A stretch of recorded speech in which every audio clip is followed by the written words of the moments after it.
Good evening. Good evening. थोड्या वेळाने start करायचं की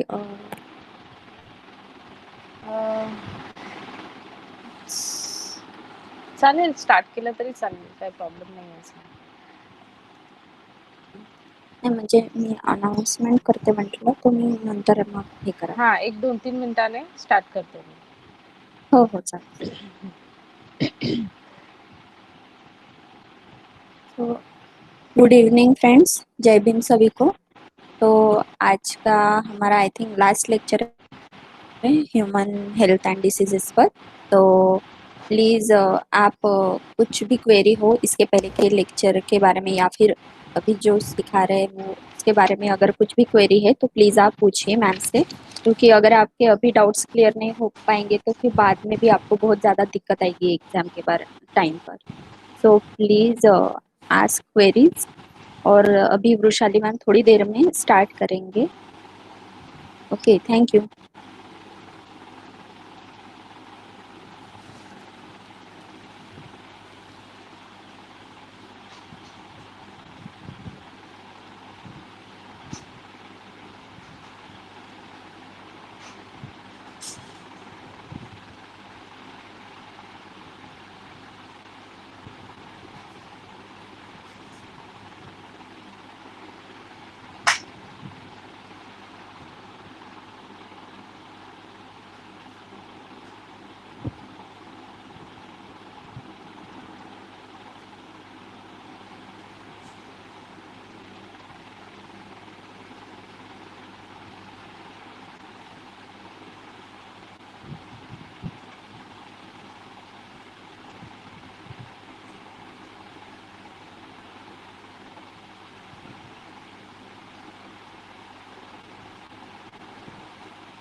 okay, very good evening everyone.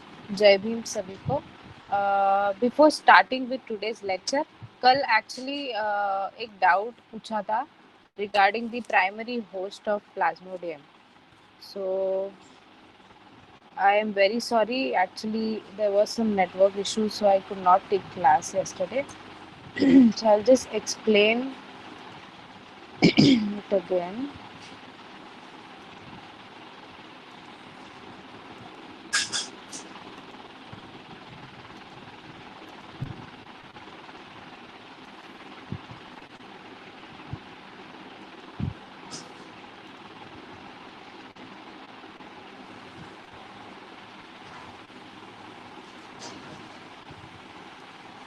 Okay, fine. अब ये जो हमारा साइकिल है, ये साइकिल है फीमेल एनोफिलिस मॉस्किटो है यहाँ पर. And then this is basically the plasmodium of malaria. Okay, so what exactly happens is, हमने फर्स्ट देखा था कि the plasmodium enters a mosquito. Okay, plasmodium या फिर जो भी हमारा पैथोजन है वो पहले मॉस्किटो की बॉडी के अंदर एंटर होता है. Okay, there it grows. Okay, and then when this mosquito bites a human, then from here again it grows. Okay, तो इसमें जो प्राइमरी होस्ट है, ओके, प्राइमरी मतलब फर्स्ट होस्ट. फर्स्ट होस्ट कौन बनता है? Are mosquito, that is female anopheles. Okay, in terms of malaria. Fine. और हम ह्यूमंस, हम हमेशा सेकेंड होस्ट रहते हैं. Okay, why? Because the conveyor और the vector itself is the primary host of the pathogen. Okay, fine. ऐसे ही आपको you might get questions regarding dengue or you might get questions again regarding typhoid. तो फिर आपको उस accordingly जो भी conveyors होते हैं या फिर जो भी वेक्टर्स होते हैं, they are always the first host and we are the second host in this. Okay, तो अब हम हमारा क्लास स्टार्ट करते हैं.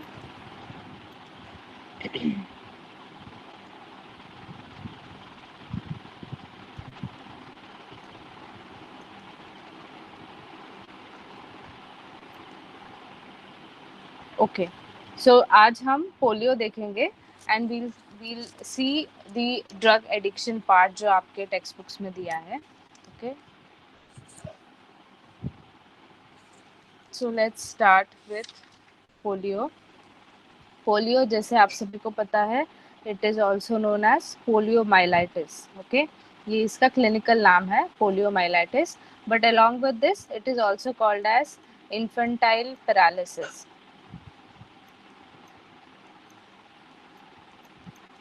ओके, इन्फेंटाइल पैरालिसिस, ये इसके एडजंट नाम्स है जो आपको एग्जाम में पूछ सकते हैं ऑप्शंस में. Fine, so it is also called as infantile paralysis. अब इसमें जो वायरस होता है that is the picorna virus या फिर picornaviridae. It is also called as picorna virus.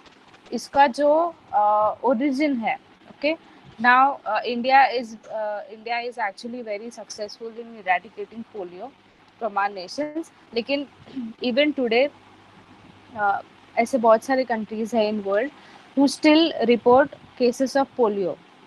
Okay, but India is successful in eradicating polio from our country. So ideally the incubation period, इसका incubation period जो होता है वो 7 to 14 days का होता है, और इस बीच this virus can grow inside our body. अब ये कैसे grow होता है, तो ideally इसका जो transmission है वो fecal oral route है. fecal oral route मतलब फीकस, सपोज एक इन्फेक्टेड पर्सन है या फिर इन्फेक्टेड एनिमल है, उसका जो फीसिस है वो फीसिस इधर सॉइल में जाता है या फिर वाटर सोर्स में जाता है.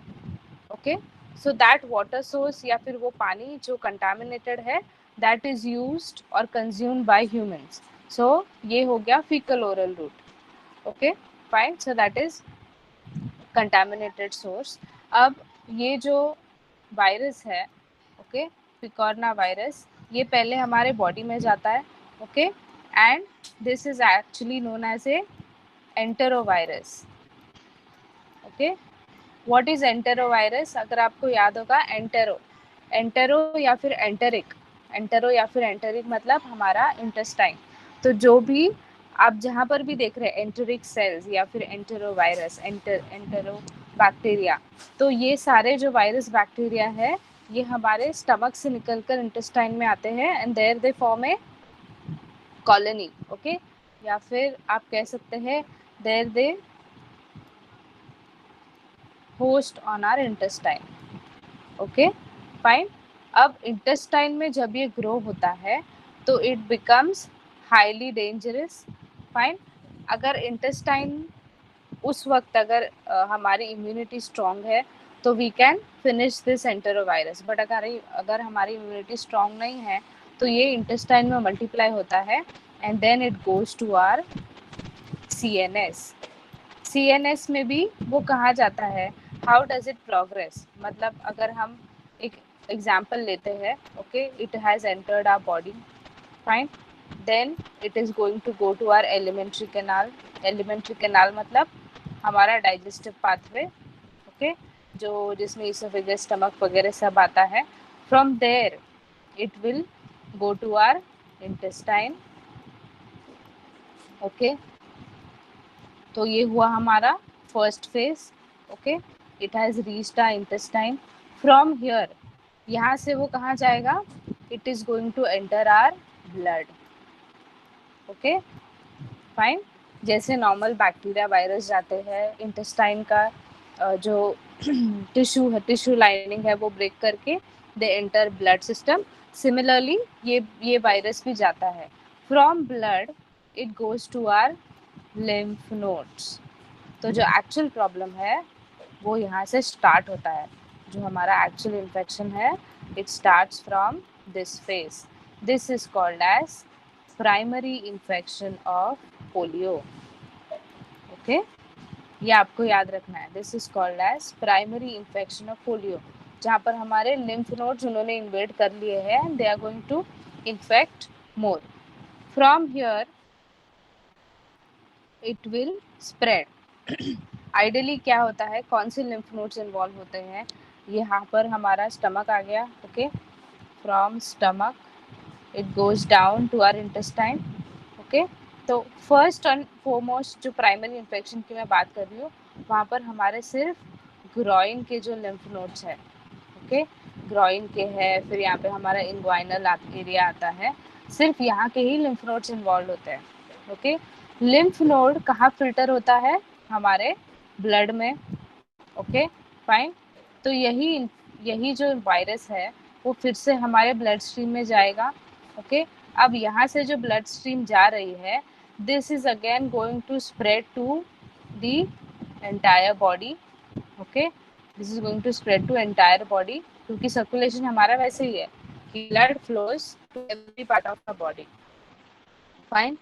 Once it crosses the barrier, okay, barrier of what, CNS barrier. CNS का अपना एक बैरियर होता है, सेंट्रल नर्वस सिस्टम का अपना एक बैरियर होता है.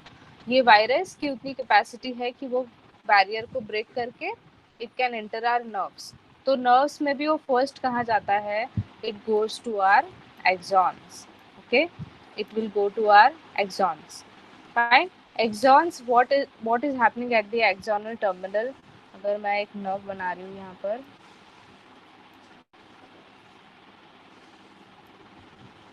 Okay, so this is axonal terminal, ये हमारा मेम्ब्रेन है. Fine. So what exactly happens, ये वायरस आकर यहाँ पर अटैक करता है. ओके, ये पूरा जो लेयर है यहाँ पर ये अटैक करता है. ठीक है, अब ये एक्सोनल टर्मिनल पे हमारी जितनी भी एक्टिविटीज होती है, जैसे कंडक्शन है या फिर एक्साइटेशन है या फिर जस्ट कन्वेइंग ए सिग्नल है, वो सारी स्टॉप हो जाती है, क्योंकि यहाँ से कुछ आगे बढ़ ही नहीं पाता है. ओके, सो जो हमारा सॉल्टेटरी कंडक्शन भी होने वाला रहता है, that also does not take place because they start degrading our myelin sheath.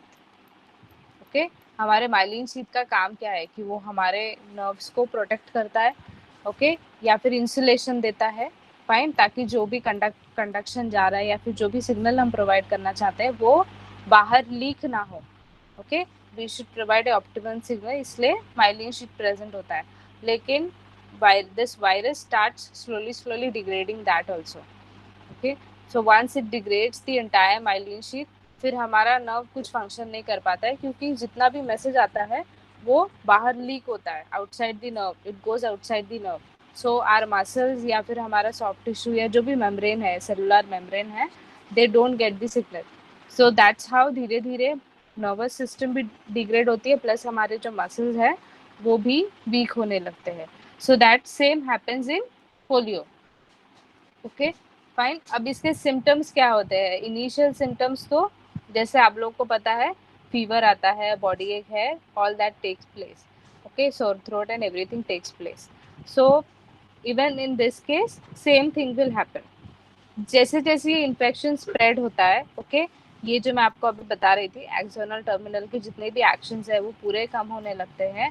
What happens is there is loss of reflexes. Okay, आप जब मेडिकल कॉलेज ज्वाइन करेंगे तो आप पढ़ेंगे reflex examination. Okay, what is reflex examination.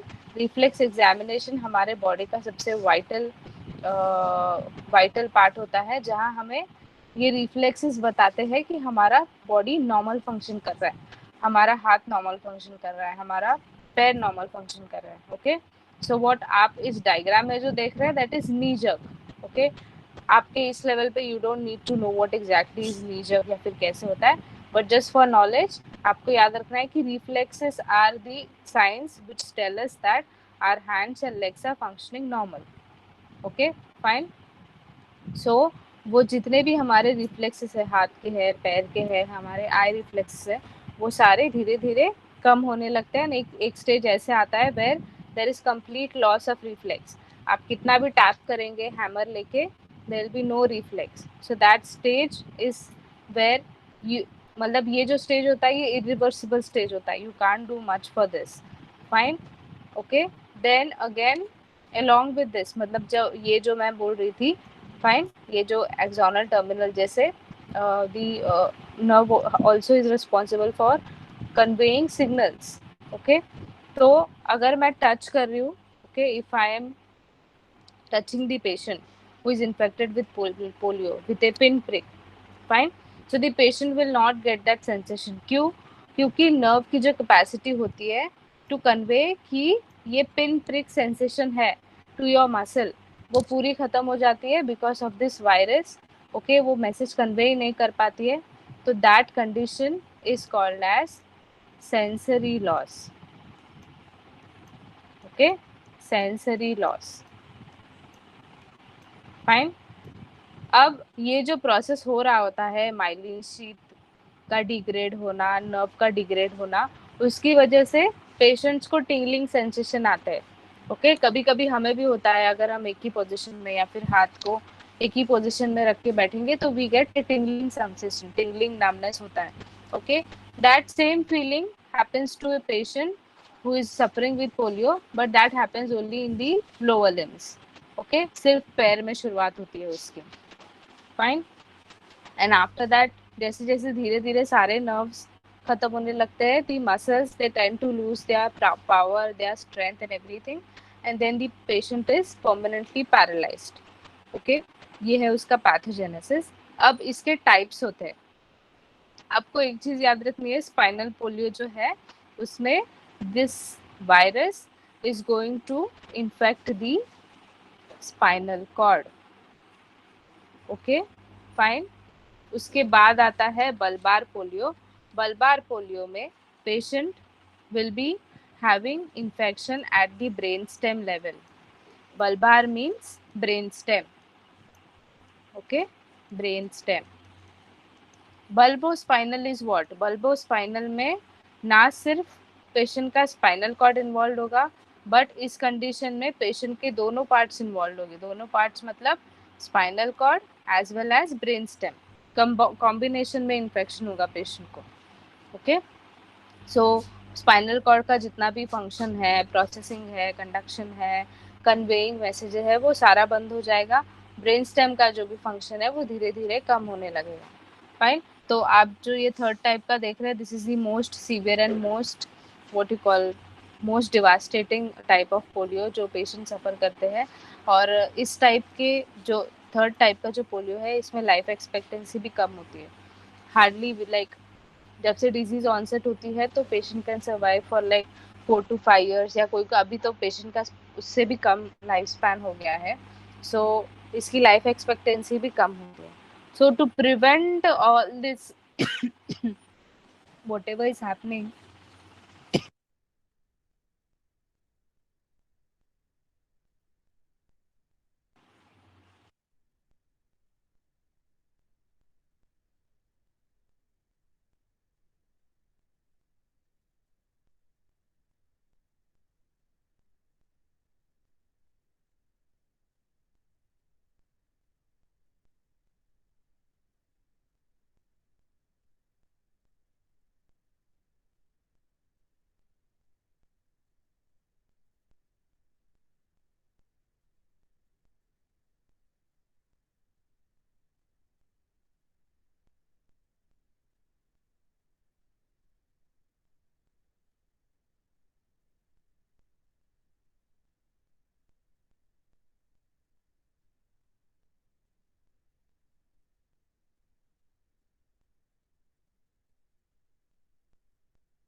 am I audible to everyone?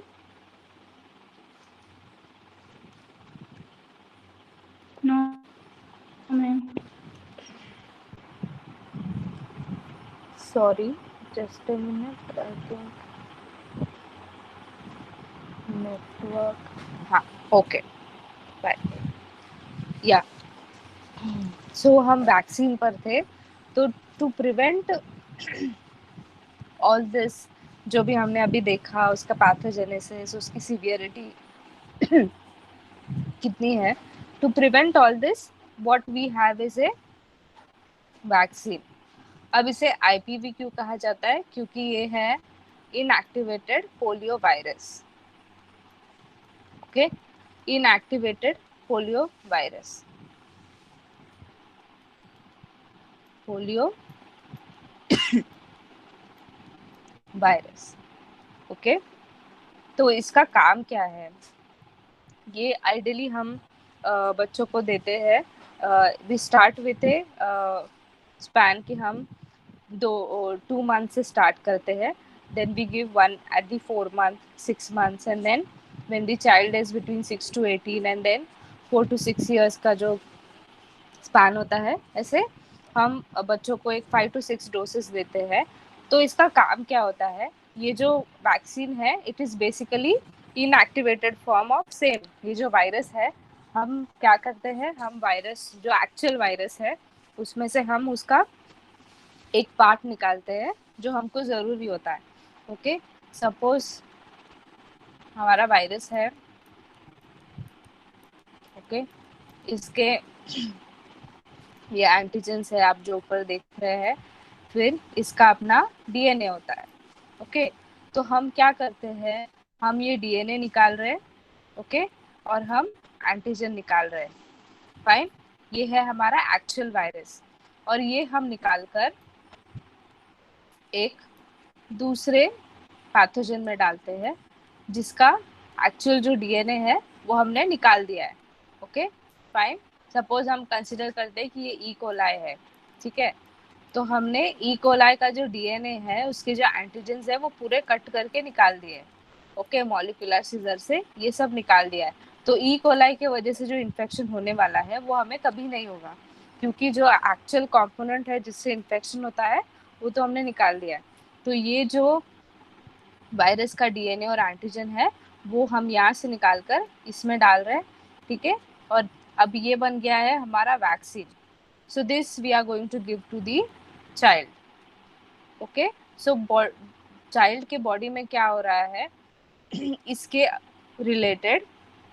Okay, अब body को पता चल गया कि इसका डीएनए ऐसे है, इसके एंटीजन ऐसे है, तो इसका हम एक मेमोरी बनता है हमारे बॉडी में जिसको इम्यून मेमोरी कहते हैं. ओके, इम्यून मेमोरी जो हमारे इम्यूनिटी की मेमोरी होती है. फाइन, तो अब आफ्टर दी वैक्सीनेशन हमारे बॉडी में एंटीबॉडीज बन गए हैं against the DNA of polio virus. Okay, तो आइडियली हम हमारे पूरी लाइफ स्पैन में we are expose to polio virus, but since हमने इम्यूनाइजेशन किया है प्रॉपर टाइम पे, we don't get symptoms of polio. Okay, ये क्यों हो रहा है? बिकॉज हमारे टी लिम्फोसाइट्स, हमारे इम्यूनिटी सेल्स को पता है कि नेक्स्ट टाइम अगर ऐसा ही सेम डीएनए वाला वायरस आया, दैट इज पोलियो वायरस आया, तो हमें उसके अगेंस्ट डिफेंड करना है. So for that we have already prepared our antibodies. So that's the reason we don't have polio symptoms in our life span, because we have already taken the vaccine. अब जो लोग vaccine नहीं ले पाते हैं उनमें they actually suffer with polio. Okay, fine. तो इसीलिए वैक्सीन लेना बहुत इम्पोर्टेंट है, and that's how it prevents us from many diseases. Okay, now let's start with a very interesting topic, and ये हमारा last topic है for this class, which is drug and alcohol abuse. Okay, so let me make you few things clear. Ideally drug जो term होता है, the term drug is used to denote a medicine. Okay, तो don't consider कि मतलब बहुत सारे बच्चे ऐसे होते हैं जो when they hear the name drug, for them it is like those drugs which are used for addiction and all. but ऐसा नहीं है. जब आप मेडिसिन में जाते हैं, आप when you go to a medical college, you study medicine, you will see that every medicine is named as a drug. Okay, fine. So every medicine is termed as a drug. Medicine तो बहुत हमारा एक क्या बोलते हैं commercial term हो गया जो हम यूज करते हैं, बट जो आइडियली उसको जो नाम होता है that is a drug. It is a drug only. Fine. So it is derived from a what you call from a Latin term जिसका नाम था dog. So then it got converted to drug. Fine. So ideally they are used for clinical purpose. Clinical medicinal जो भी use है उसके लिए use होता है. बट जब जो हम यूज करते हैं क्लिनिकल में या फिर मेडिसिन पर्पस जो होते हैं, that has a fixed amount, okay, जिसे हम कहते हैं स्ट्रेंथ। ओके, एवरी मेडिसिन की स्ट्रेंथ होती है। अगर हम सपोज हम एक एक दवाई कंसिडर करते हैं, जैसे मॉक्सीफ्लॉक्स है। मॉक्सीफ्लॉक्स इज व्हाट? मॉक्सीफ्लॉक्स से एंटीबायोटिक, ओके, मॉक्सीफ्लॉक्सासिन ग्रुप से वो बिलोंग करता है। तो उसका स्ट्रेंथ कितना होता है? आपने देखा होगा दवाइयों पे, they have written like this 500, या फिर एजीथ्रोमाइसिन सब जानते हैं, विच इज नाउअडेज यूज। तो उसका नाम कैसे होता है? एजी 500, ओके, या फिर जिथ्राल 500, उसका दूसरा नाम भी है, दूसरा ब्रांड नेम भी है, जिथ्राल 500। तो ये जो 500 आप देखते हैं या फिर 400 आप देखते हैं, that is strength. Okay, fine. तो एवरी मेडिसिन या फिर एवरी ड्रग का अपना स्ट्रेंथ होता है, और अगर हम उस स्ट्रेंथ के हिसाब से ही उसे लेंगे, then it is going to show a good effect on our body, okay. और वो सिचुएशनल होता है। सिचुएशनल मतलब we take it for a span of a week या फिर 15 days as the doctor tells us, fine. But अगर इसका हम ओवर यूज करते हैं तो वो बन जाता है drug abuse, okay. So if we have to define what is drug abuse, then drug abuse is use of the drug in an inappropriate way, okay, for achieving ecstasy, okay. And we'll see what is ecstasy. अब यहाँ पे concentration है। concentration मतलब क्या? it has a certain limit, जैसे मैंने बताया कि उसका strength है, तो वो बन गया उसका concentration, okay.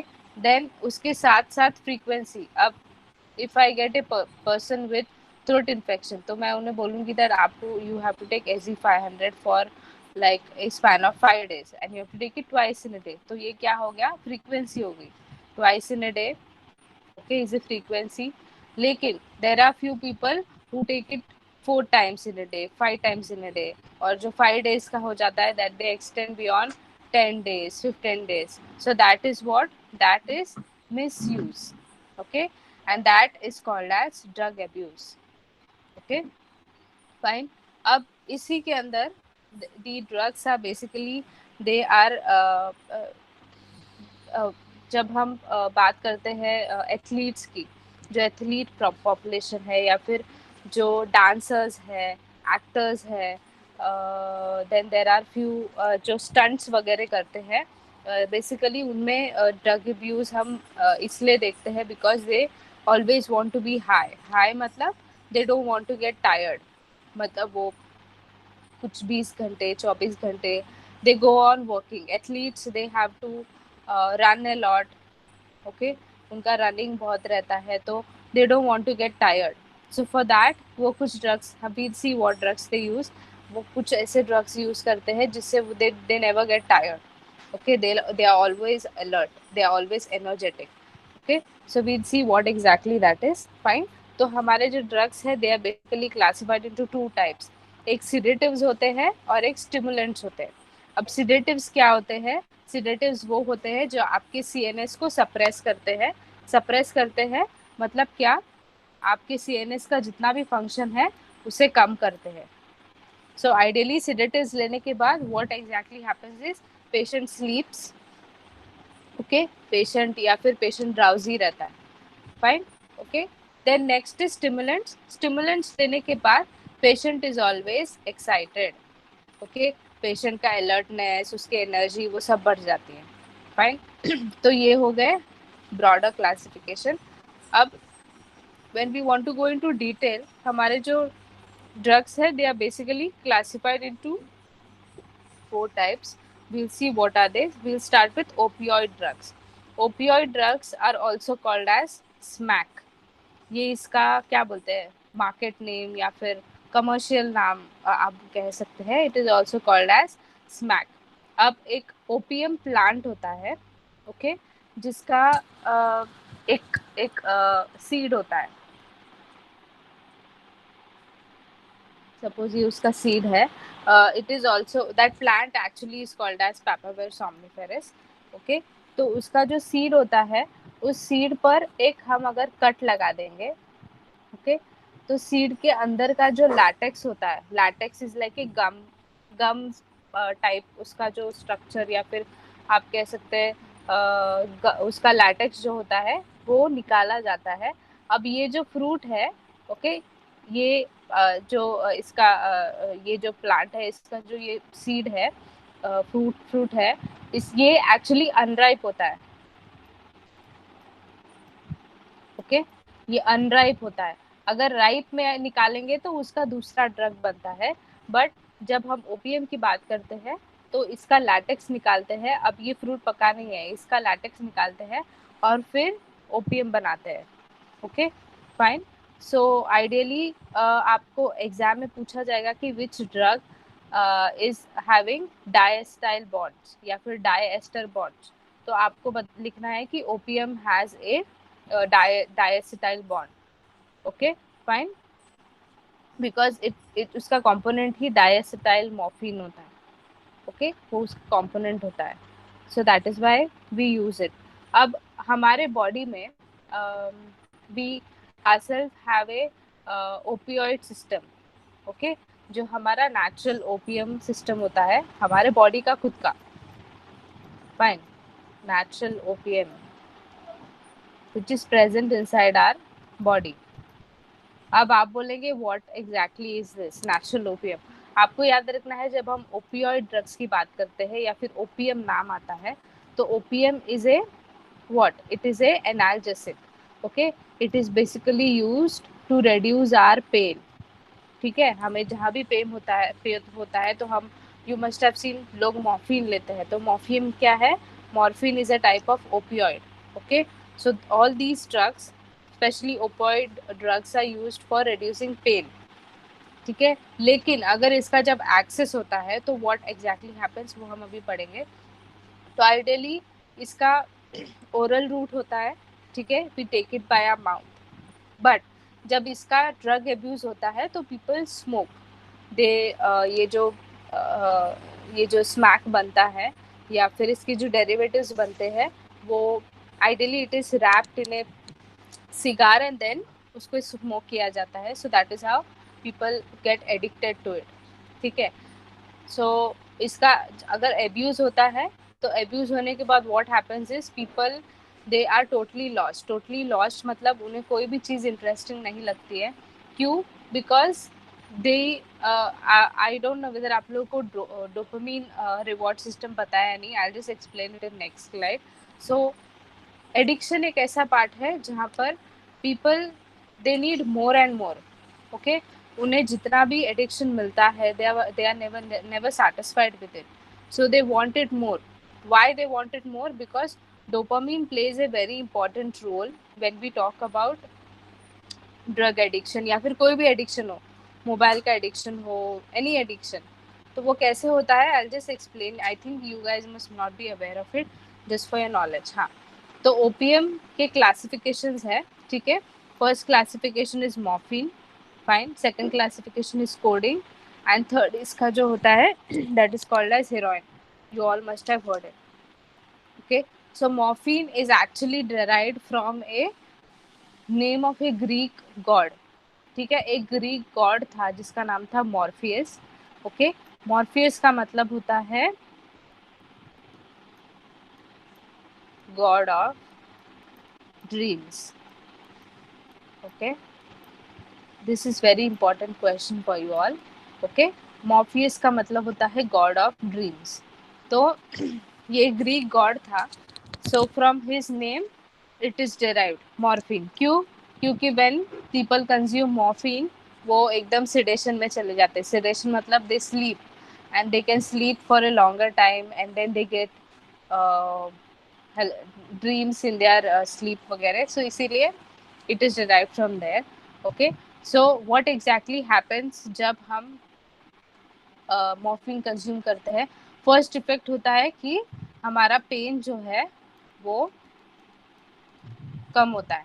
Okay, but pain कम होने के साथ साथ हमारा जो रेस्पिरेटरी रेट है, respiratory rate is sorry respiratory rate is हम जो ब्रीथ करते हैं, आइडियली हमारा respiratory rate should be between like 20 to 22 पर मिनट, ओके।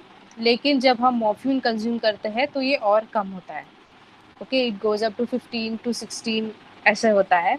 इसके साथ साथ हमारे सारे वाइटल्स जो है, जैसे ब्लड प्रेशर है, हार्ट रेट, ये सब कम होते हैं, फाइन।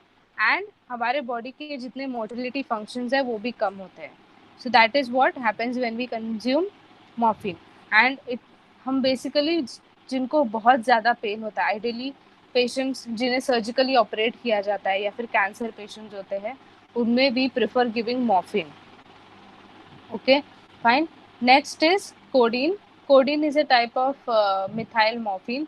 इसमें अल्कोहल भी है प्लस ओपियम भी है, so that is what it is called methyl morphine, and it is a mild analgesic which is used. Next is heroin. Heroin is a क्या बोलते हैं हम, जैसे उसका नाम है वैसे ही वो है, it is highly potent and it is 3 times more stronger than morphine.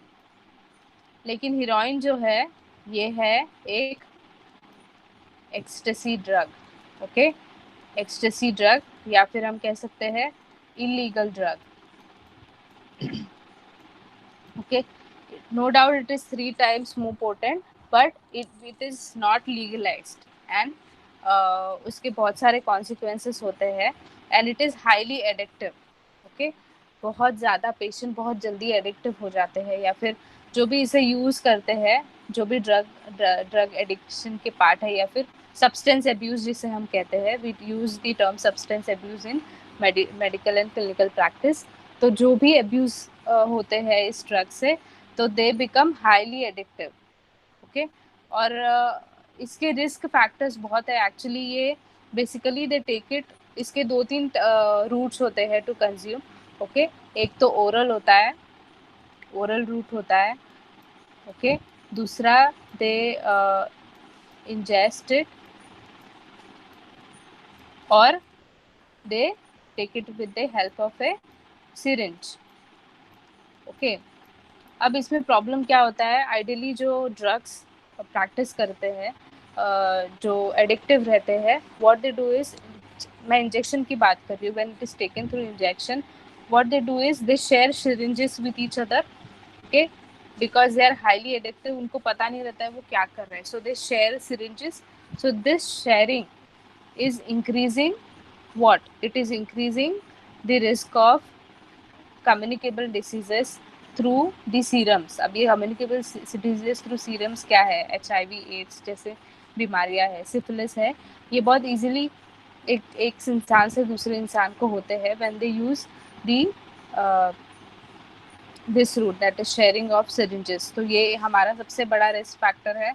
And since drug abuse या फिर ड्रग एडिक्शन के जो केसेस है वो रोज़ बढ़ रहे हैं, दिन ब दिन बढ़ रहे हैं, अलॉन्ग विद दिस हमारे कंट्री को we also have to be prepared for diseases like AIDS and HIV, क्योंकि again people don't follow proper practice and they don't know what exactly they are doing, so it's a big challenge for our nation to combat all this, okay। अब opiate exactly काम कैसे करता है, आपको एक चीज़ याद रखनी है कि आपके बॉडी में हर एक लेवल पे पेन मैकेनिज्म रहता है, ओके। अब if I draw a needle, okay,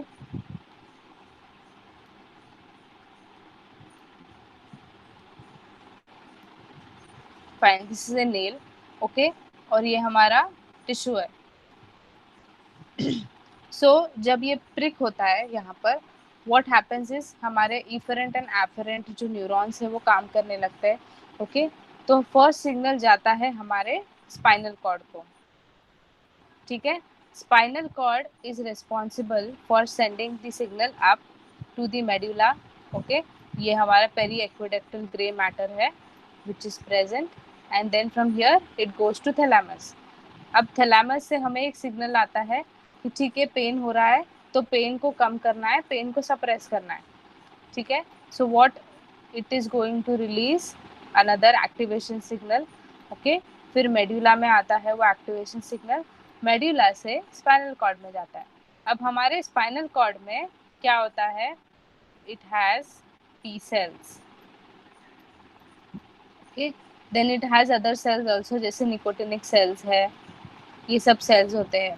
but as of now हम पी सेल्स की बात करेंगे, क्योंकि पी सेल्स हमारे ओपियोइड सेल्स होते हैं। ठीक है, पी सेल्स का काम है कि आपको जो यहाँ पे पेन हो रहा है इसको कम करना। ठीक है, तो what it is going to send, यहाँ पे एक गेटिंग मैकेनिज्म होता है। ठीक है, and they release these P cells and these P cells are then convey to the soft tissue, या फिर हमारा मसल है वहाँ पर ये कन्वे होता है। ठीक है, तो उससे हमारा पेन कम हो जाता है। सो ये हो गया हमारा पेन गेट, ये हमारा नॉर्मल पेन गेट है, जो मैं आपको बता रही थी कि हमारे बॉडी में नेचुरल ओपीएम है वो ये है। ठीक है, अब when we talk about drug abuse, what exactly happens is I'll tell you. आपको आप यहाँ पे देख रहे होंगे गाबा सेल्स जो आप देख रहे हैं। आपको एक चीज़ याद रखनी है कि आपके ब्रेन में, okay, what you have to remember is, अगर हमारे गाबा सेल्स बढ़ते हैं, ठीक है,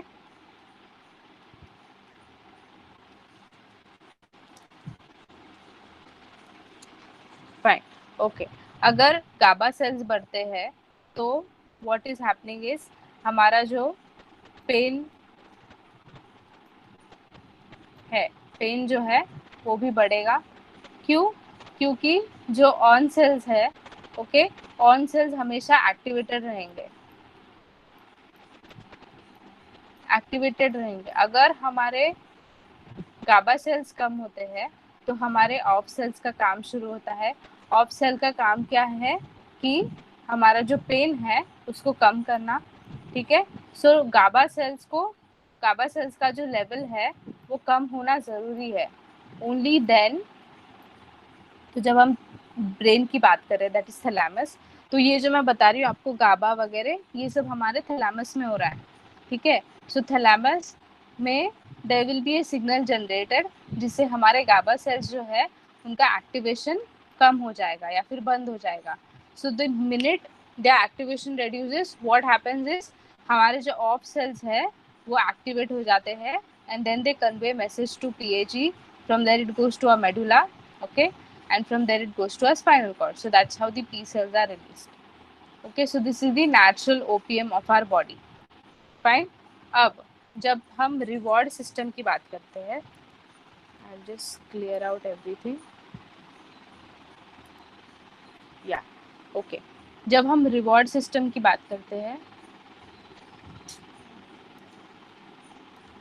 ओके, फाइन, तो आपको याद रखना है कि आपके ब्रेन में एक बहुत इंपॉर्टेंट कंपोनेंट होता है या फिर न्यूरोट्रांसमीटर होता है जिसका नाम है dopamine.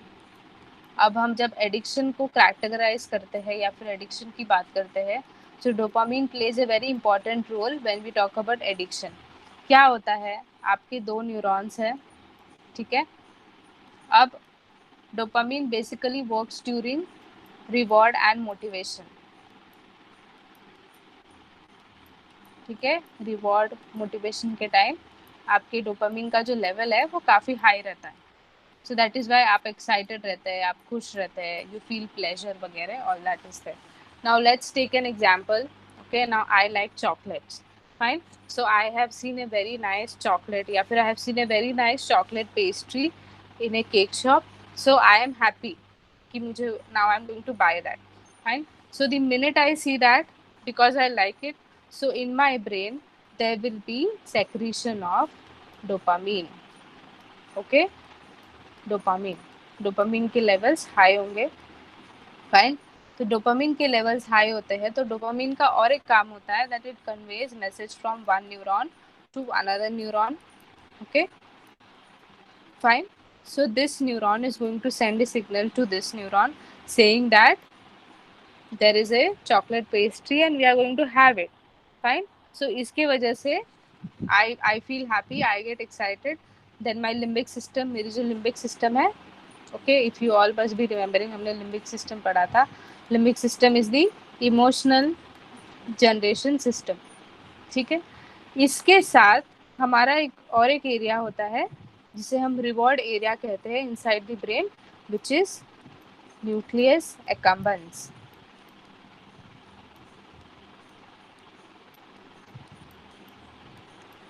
You have to remember this nucleus accumbens. आपको शायद क्वेश्चन आ सकता है.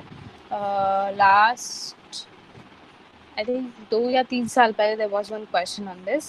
I forgot the year, but yeah, there was a question. So you have to remember what is nucleus accumbens.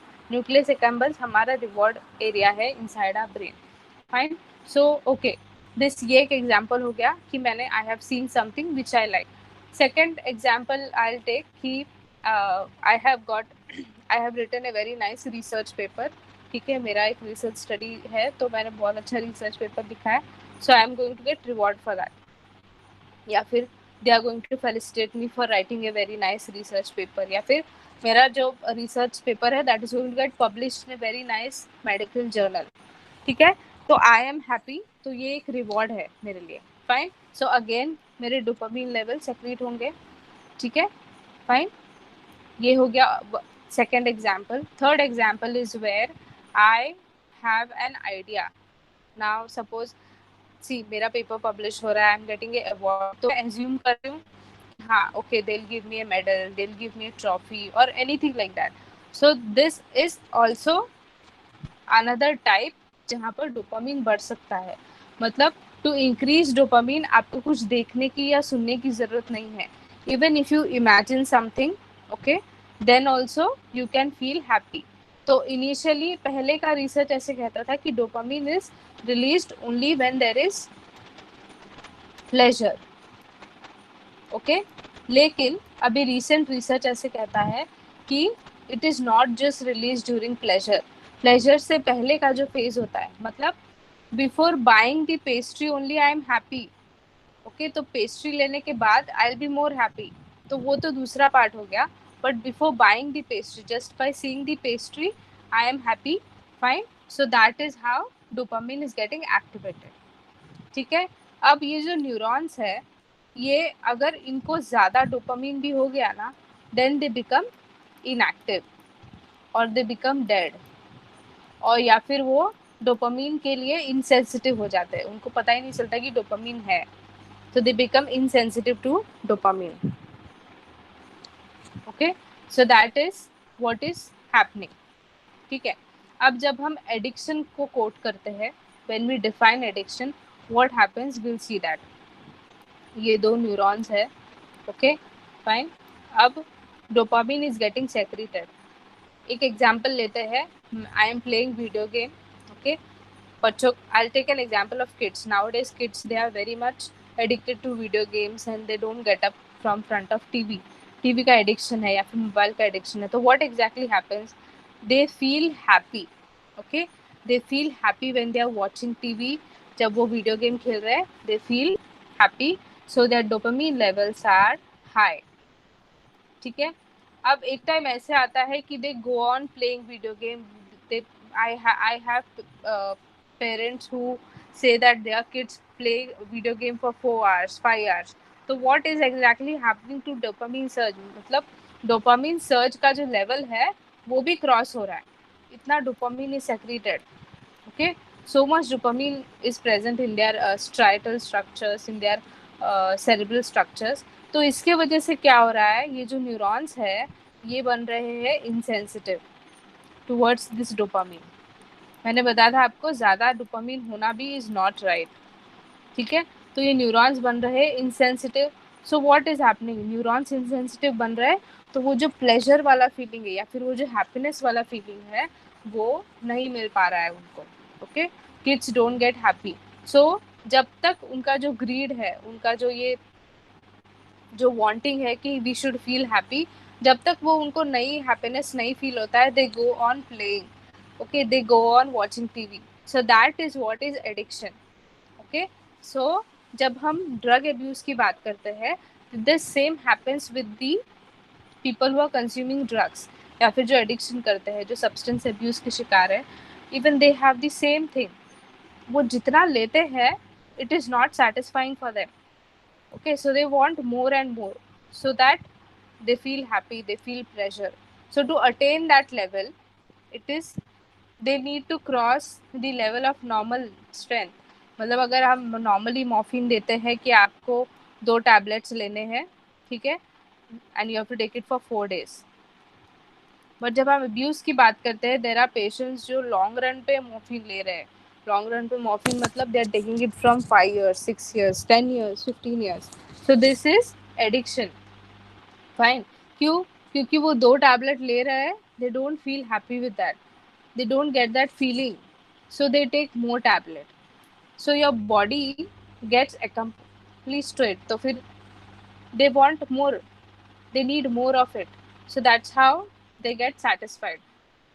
There are कुछ higher drugs हम आगे पढ़ेंगे जिसमें the severity is so much कि they just don't, मतलब they can't think about anything else. उनको जब तक ये level achieve नहीं होता तब तक they wait, they can do anything to reach this level.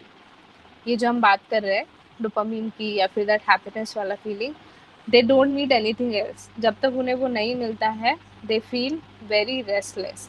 So this is how drug addiction can actually create havoc in our life. तो ये था हमारा dopamine reward system. Okay fine. Now coming to cannabinoid drugs. इसका दूसरा नाम cannabis है या फिर marijuana, आपने सुना होगा marijuana. So it is actually derived from a hemp plant. Okay, ठीक है। अब कैनाबिनॉइड्स एक ऐसे ड्रग है जो एक्चुअली बहुत स्लो एक्टिव एजेंट्स है, and they are basically found in this cannabis or marijuana plant, and their work is to keep a person in a euphoric state. Euphoric state मतलब क्या होता है? Happy state, pleasure state. ठीक है।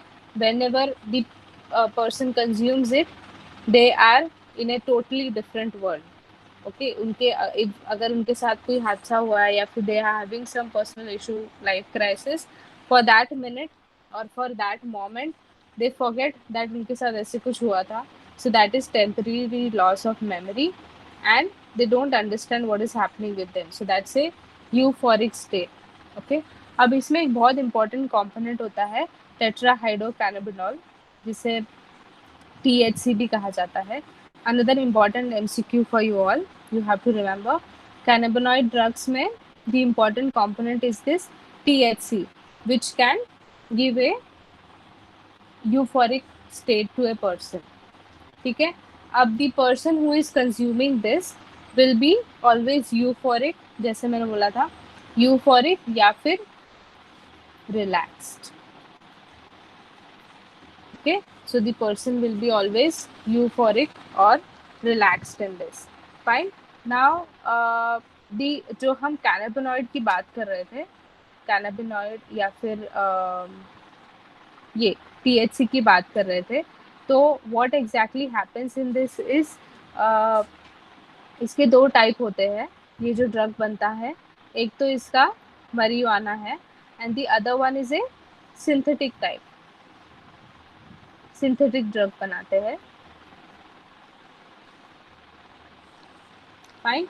सो ये जो synthetic drug है ये सबसे ज़्यादा हार्मफुल होता है, सबसे ज़्यादा हार्मफुल ये सिंथेटिक ड्रग होता है। आइडली सी पहले पहले के ऑलमोस्ट अगर मैं 30-40 ईयर्स पहले की बात करूं तो एक ऐसा इनिशिएशन शुरुआत किया था कुछ डॉक्टर्स ने कि वी कैन यूज़ कैनाबीज और cannabinoid drugs in a very milder form to treat certain conditions. Even आज भी अगर आप कुछ रिसर्च देखेंगे तो जैसे ये ऑटिज्म है, ऑटिज्म स्पेक्ट्रम डिसऑर्डर है या फिर ADHD है या फिर ब्रेन के कुछ बीमारियां ऐसी है where we can use cannabinoid in a very milder form. जैसे इसका जो सबस्ट्रेट है वो हम 1 या फिर 2% पर लाकर हम उसे मेडिसिनल पर्पस के लिए यूज़ कर सकते हैं, बट अभी तक उसे परमिशन नहीं मिली है। So there is no work as of now done on it. लेकिन कुछ पार्ट्स में कुछ सिटीज़ में जैसे बैंगलोर वगैरह में कैनाबीज क्लिनिक करके शुरुआत की है जहाँ पर वो कैनाबीज को हर्बल यूज़ के लिए इस्तेमाल करते हैं, and that's how they are getting good results in terms of क्या बोलते हैं ट्रीटिंग पेशेंट्स। स्लीप डिसऑर्डर्स के लिए भी यूज़ किया जाता है, लेकिन अभी तक इसे लीगल परमिशन नहीं मिली है। ठीक है, तो ये हो गए इसके 2 टाइप। कैनाबिनॉइड आपको याद रखने, कैनाबिनॉइड के 2 टाइप है, एक marijuana है and the other one is the synthetic marijuana जो यूज़ किया जाता है, ठीक है। अब इसका जो पॉपी प्लांट होता है, जो पॉपी सीड होता है, that is derived from this hemp plant जिसका नाम है cannabis sativa. You have to remember this name, ये आपको एग्जाम में पूछे जाते हैं, ठीक है। It is called as cannabis sativa, ठीक है। अब आपके जो ब्रेन में एक रिसेप्टर होता है, ठीक है, जिसे हम कहते हैं कैनाबिनॉइड रिसेप्टर, फाइन। अब इसका जो रिसेप्टर का काम क्या है कि आपके बॉडी के एंडोकैनाबिनॉइड्स है। एंडोकैनाबिनॉइड्स इज व्हाट, कि your body itself has a cannabinoid in it which can make you happy और which can give you that euphoria वाला स्टेट और हैप्पीनेस वाला स्टेट। जैसे ओपीएम है वैसे ही we also have cannabinoid receptors inside our body, fine. So these receptors present inside the brain whenever there is cannabinoid present in our blood या फिर जब हम कंज्यूम करते हैं, we take any medicine or anything like that, so these receptors get active and that's how brain को signal जाता है। and then हमारे ब्रेन की कुछ एरियाज है, जैसे हैप्पी एरियाज है या फिर इमोशनल एरिया है, लिम्बिक एरिया है, लिम्बिक सिस्टम है, हाइपोथैलेमस है, दे गेट, हिप्पोकैम्पस है, they get activated and that's how the person feels euphoric, okay। अब इसका जब एब्यूज होता है, सब्सटेंस एब्यूज होता है, so what happens is the person can have irregular behaviours, ठीक है। यूफोरिया इज व्हाट, आपको याद रखना है कि इसका इफेक्ट क्या होता है, ठीक है। अगर आप इफेक्ट याद रखेंगे तो you can remember what is the side effect of that drug. What is euphoria? Euphoria is happiness, okay, the person is in happy state. Happiness का ऑपोजिट क्या होता है? Depression, okay, so the side effect will be depression, fine। when there is depression, person has anxiety, okay, person becomes anxious, और कभी कभी anxiety में the person also gets panic attacks because वो जो anxiousness का जो level है that increases to a very higher level, fine। फिर there are few patients who have paranoia, okay, then few have hallucinations। if you all must be knowing what is hallucination, hallucination के types होते हैं। verbal hallucination है, verbal hallucination is where they hear voices, ठीक है, there is no one in the room but they feel कि कोई उनसे बात कर रहा है, so that is verbal hallucination, okay। visual hallucination is they can see someone, मतलब normally there is no one in front of them but they feel that there is someone, so that is visual hallucination। next is tactile hallucination। tactile is what? tactile is touching। I'll just write for you all the spelling tactile। tactile is called as touch। आप जब medicine पढ़ेंगे आगे जाके तो ये word आपको बहुत frequently daily पढ़ने मिलेगा। tactile is touch, so they always have that feeling that someone is touching them, someone is trying to kill them, so that is tactile hallucination, okay। so ये सारे उसके side effects हैं, fine। now when we talk about the components, अब इसके components है, components में इसके कुछ parts होते हैं जिससे यू नो कुछ एक स्पेसिफिक टाइप का लोकल ड्रग बनाया जाता है। So what exactly is that drug we'll see, जब इसका जो पॉपी प्लांट का जो सीड होता है या फिर इसका जो फ्लावर होता है, ओके, पहले फ्लावर आता है फिर सीड आता है, वो तो नॉर्मल प्रोसेस है, आपको पता है। अब इसके फ्लावर को यूज करके female flower, okay, female flower जो अनफर्टिलाइज्ड होता है, you all must be knowing कि there is fertilization taking place in plants also। तो जो फीमेल अनफर्टिलाइज्ड फ्लावर है, ओके, अनफर्टिलाइज्ड फ्लावर है, उसको यूज करके उसका पाउडर बना के they prepare what is called as ganja, okay, fine. अब यही जो प्लांट है इसको ड्राई करते हैं, ठीक है, प्लांट मतलब उसके लीव्स वगैरह होते हैं, उसको ड्राई करते हैं, फिर उसका जो सबस्ट्रेट निकलता है उसका एक्सट्रैक्ट निकालते हैं वो, या फिर उसका what you can say they make a paste form of it, leaves वगैरह का, एंड देन उसको यूज़ किया जाता है as a drug which is called as hashish. So आपको याद रखना है कि अनफर्टिलाइज्ड फ्लावर से जो बनता है दैट इज गांजा, ओके फाइन। ड्राइड सबस्ट्रेट से जो बनता है that is hashish, okay. And जो लिक्विड फॉर्म होता है, ओके, लिक्विड फॉर्म जिसमें दे यूज द एंटायर प्लांट, मतलब फ्लावर्स आते हैं, लीव्स आते हैं, उसके सीड्स आते हैं, उससे जो बनाते हैं that is called as bhang, okay. So these are again important MCQs for you all, ganja, hashish and bhang, okay. See, ideally in India कुछ पार्ट्स ऐसे हैं हमारे, जब हम उत्तराखंड या फिर उत्तराखंड, अरुणाचल प्रदेश, ये जो हिली एरियाज की हम बात करते हैं, वहाँ पर इसका प्रोडक्शन बहुत ज़्यादा है, ओके। marijuana, फिर और भी ड्रग्स का प्लांटेशन जो होता है वो वहाँ पर होता है, ओके। एंड वहाँ के जो लोकल लोग हैं they use it in a very minimal form and in a very scientific method. लेकिन जब ग्लोबलाइजेशन होता है या फिर कमर्शलाइजेशन होता है तो वहाँ से एडिक्शन स्टार्ट होता है। I mean there are so many foreigners, बहुत सारे विजिटर्स आते हैं फॉरेन से, they come only to taste the cannabis and marijuana which are actually produced there in north country, in north states, जैसे उत्तराखंड हो गया या फिर अरुणाचल प्रदेश हो गया। सो दैट्स हाउ, मतलब इतना पीयर प्रेशर होता है आजकल लोगों में। अब इसमें it's not just that persons fault, इसमें कमर्शियल एड्स है या फिर पीयर प्रेशर है कि दोस्त ले रहे हैं तो इवन आई शुड टेक, फिर जो नहीं लेते हैं उनको डिजोन किया जाता है। तो ये सारे फैक्टर्स हैं जिन पर हमें काम करना बहुत ज़रूरी है। This is actually like a social stigma which is happening to our youth. Fine. Now coming back to next type of drug, which is alkaloid. Okay, alkaloid is a LSD type drug. Okay, LSD मतलब क्या होता है? LSD का full form है lysergic acid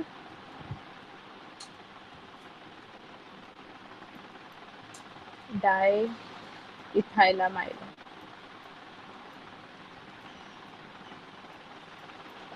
okay, सो जहाँ पर alkaloid आता है, okay, that means it's a alcohol derivative, okay. Ethyl या फिर जहाँ पर भी आइल आता है that is alcohol, okay. So what is alcohol? Alcohol is a diester bond, okay, so you have to remember this, alkaloids have a diester bond.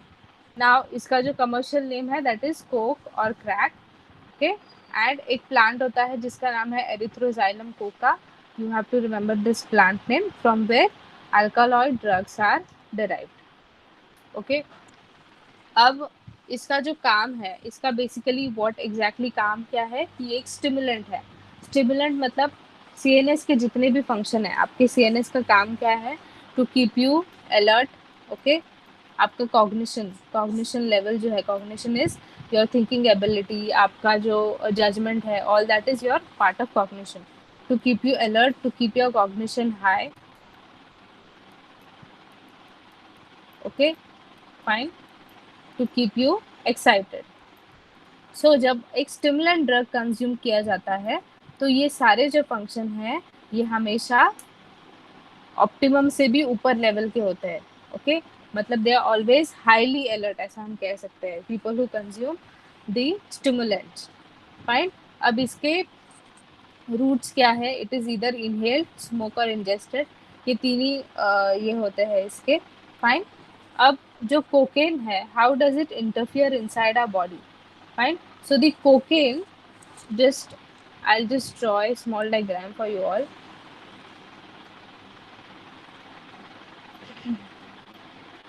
So if this is our nerve ending, okay.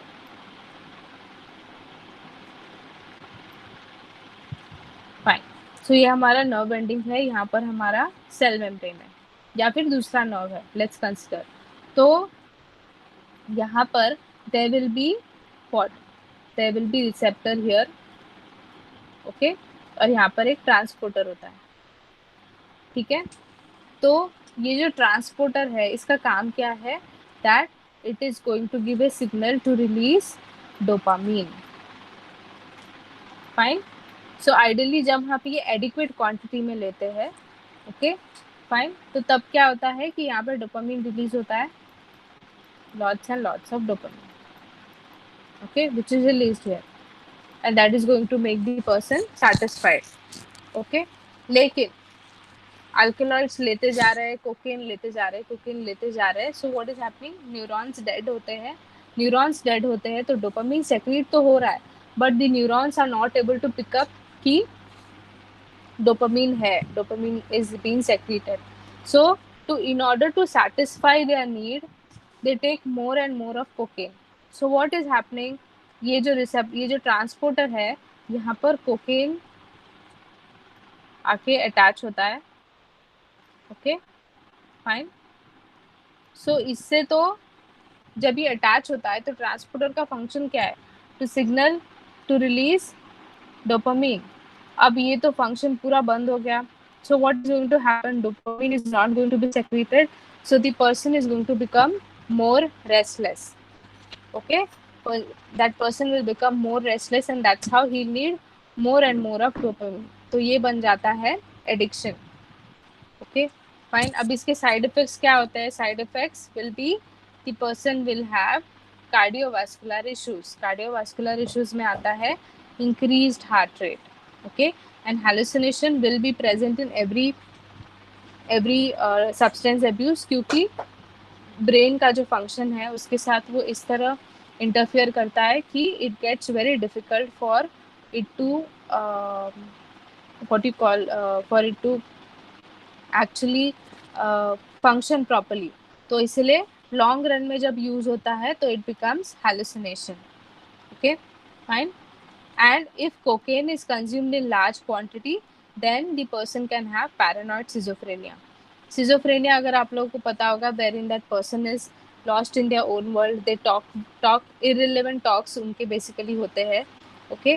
जब ये हो गया normal schizophrenia, okay, that person will be, मतलब अगर मैं एक example बताती हूँ आपको, there was a patient who was 18 years old। 18 years old का patient था और parents का complaint ये था कि he is not going to college, he is not talking with us, उसके जो नॉर्मल फंक्शंस है वो नहीं करता है। नॉर्मल फंक्शन मतलब 18 ईयर्स के बच्चे का काम क्या होता है, पढ़ाई करना, कॉलेज जाना, एग्जाम्स देना, ये सब उनका काम होता है, but that child was not doing any sort of thing like this.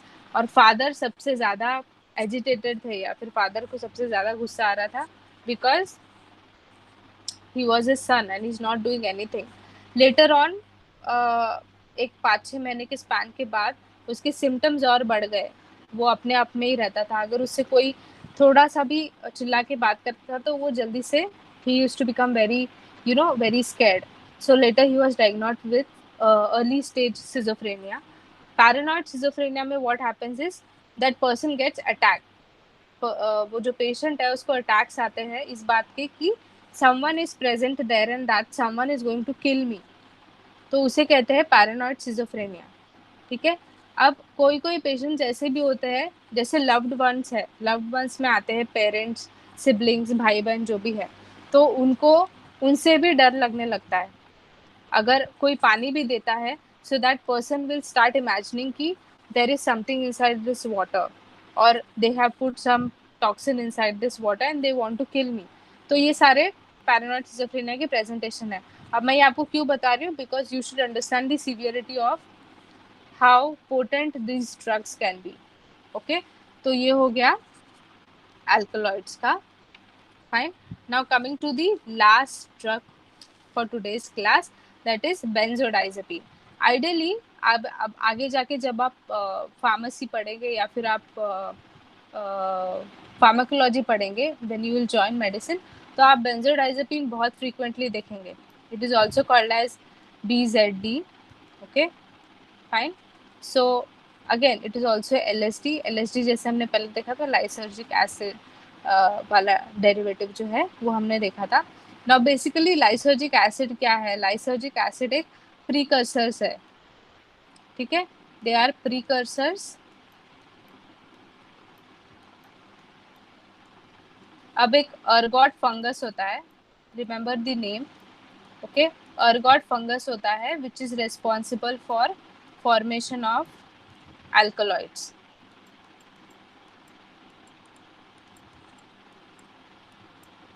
ठीक है, तो ये बेसिकली हम देखते हैं inside a seed of plant called as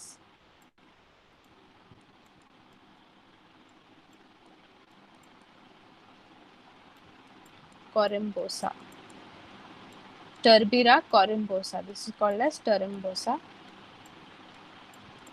तो कोरिम्बोसा में आइडियली ये फंगस प्रेजेंट रहता है, ओके। तो ये फंगस का काम क्या है कि जो अल्कलॉइड है उसका जो कन्वर्जन होता है, मतलब अल्कोहल पहले कुछ और होता है, okay, it is ethyl, okay, it is ethyl. तो इथाइल को अल्कोहल में कन्वर्ट करने का काम किया जाता है अर्गॉट फंगस का, ठीक है। अर्गॉट फंगस का काम है to convert it into alcohol. So these are like the precursors which, आज प्रीकर्सर का काम क्या है कि ये प्रोसेस को फैसिलिटेट करना, ठीक है। तो बेसिकली ये एक ट्रैंक्विलाइजर्स है, ये टर्म याद रखिए, tranquillisers. What are tranquillisers? Tranquillisers are those drugs, या फिर ये वो दवाइयाँ है जो हम यूज करते हैं to reduce anxiety, okay. Anxiety कम करने के लिए यूज करते हैं हम, तो they are called as tranquillisers, that is anti-anxiety medicines, okay, fine.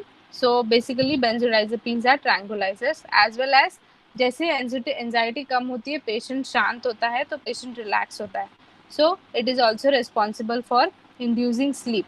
अब जब इसका अब्यूज होता है, ठीक है, इसका सब्सटेंस अब्यूज होता है, so what happens is the patient will be very restless, okay, very restless. Very भी नहीं बोल सकते हम, हाईली रेस्टलेस बोल सकते हैं। वाई? क्योंकि जो एंजाइटी लेवल है वो बढ़ते जाती है, because they have consumed so much of benzodiazepine that they become highly restless. वो जितना भी कंज्यूम करते हैं they are never satisfied, so that is what is addiction. And then later on this progresses to suicidal tendencies. It is also called as suicidal drug. Fine, आपको याद रखना है benzodiazepine is also called as suicidal drug, okay. So that is what is drug addiction. So this is, मतलब ये ऐसा topic है कि ये सिर्फ आपको बुकिश नॉलेज या फिर ये तो हो गया theory part, but as a human, एक इंसान के तौर पे आपको नॉर्मली लाइफ में भी you will come across such people who are having difficulty dealing with all this.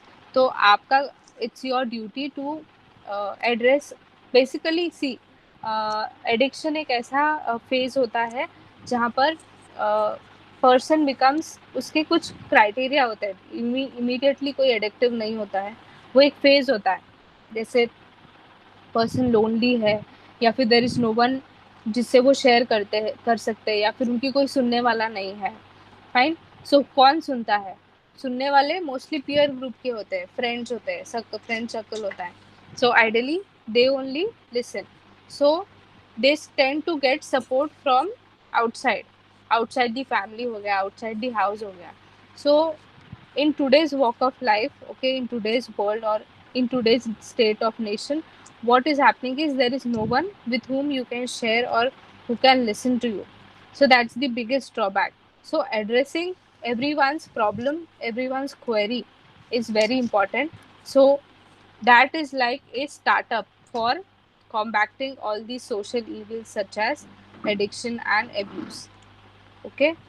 So that's all for today's class.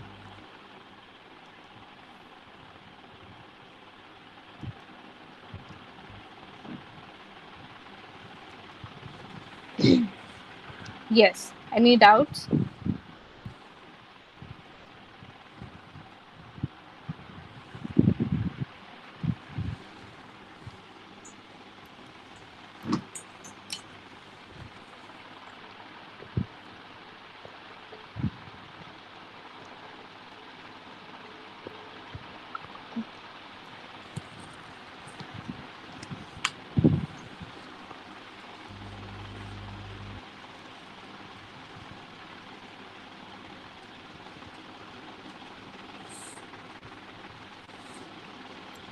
In this, you have to remember the drug name, what are the effects of that drug on the body, what are the side effects of that drug on our body, and उसका derivative कहाँ से है, I mean from where it is derived. So these four concepts you have to remember under every heading, every drug heading.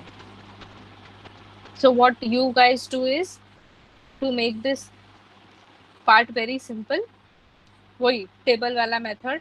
Okay, first column में नाम, second column में effect on body, side effect and उसका derivative क्या है. So that's how you guys will be done with this topic. This has a very high weightage in your exam, theory में भी and MCQ में भी. So make sure that you cover this. Okay, any doubts you guys want to ask?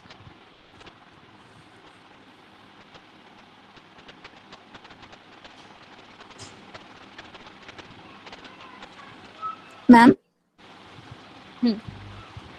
ममता का question है कि morphine का structure पूछते हैं क्या एग्जाम में? नहीं नहीं, they don't ask you morphine structure. वो आप जब आप डॉक्टर बनेंगे तब आपको वो पता होना चाहिए. Now you don't need that. Just remember the action of morphine.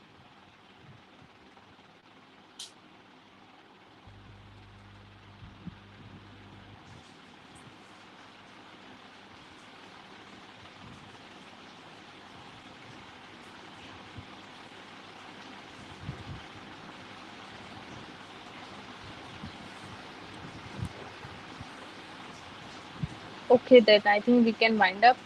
Tomorrow आप लोगों का एक छोटा सा टेस्ट है on physics, so make sure that you attend it. And physics एक ऐसा concept है where you have to always keep on checking your levels, because वहाँ पे बहुत सारे formulas होते हैं, calculations होते हैं, so constantly एक check रखना पड़ता है आपको आपके preparation पर. So make sure कि आपको test they, because it is conceptual subject. So I will suggest that you all should give that test. And वैसे भी it's just 20 marks test, so make sure that you give it. बाकी के details will let you know by tomorrow morning or afternoon कि वो कब test होगा वगैरह. Okay, so all the best for that test. And if you people don't have any doubt, then I think we can wind up. Yes ma'am. तो किसी को कुछ भी क्वेरी नहीं है?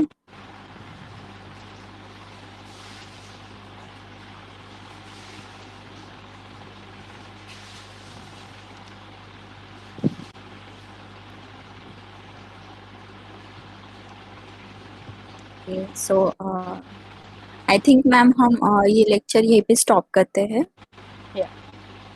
So thank you so much ma'am, Thank you. और thank you all of you. All the very best कल के एग्जाम के लिए. और छोटा सा ये एग्जाम है तो Yeah. आई डोंट थिंक कि मतलब ज्यादा हार्ड क्वेश्चंस आएंगे.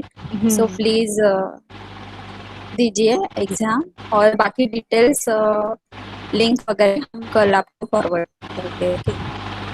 Yes. So thank you ma'am. Thank you. Thank you all of you. जय Bhim. Thank you everyone. Jai Hind.